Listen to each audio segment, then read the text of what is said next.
السلام علیکم ورحمۃ اللہ وبرکاتہ۔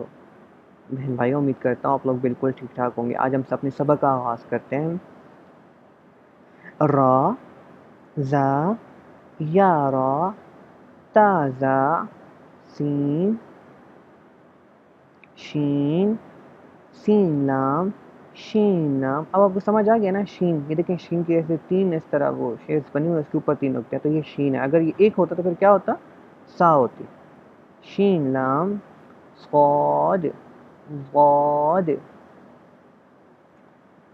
طا، ظا، صاد با، طا با، ضاد الف۔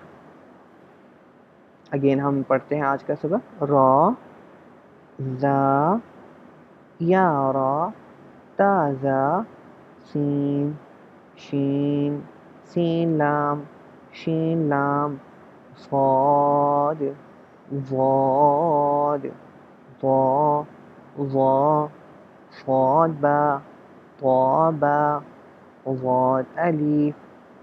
انشاءاللہ ہم اپنے کل کے سبق کے ساتھ پھر حاضر ہوں گے۔ آپ پلیز پریکٹس کیجئے، ان الفاظ کو سمجھیے، کیونکہ اگر آپ نے ان کو نہ سمجھا تو آپ قاعدے میں آگے جائیں گے اور آپ کو سمجھ نہیں آئے گی۔ کوئی مسئلہ ہے ضرور مجھ سے کانٹیکٹ کریں، کومنٹ کریں، ڈائریکٹلی مجھے ای میل کریں۔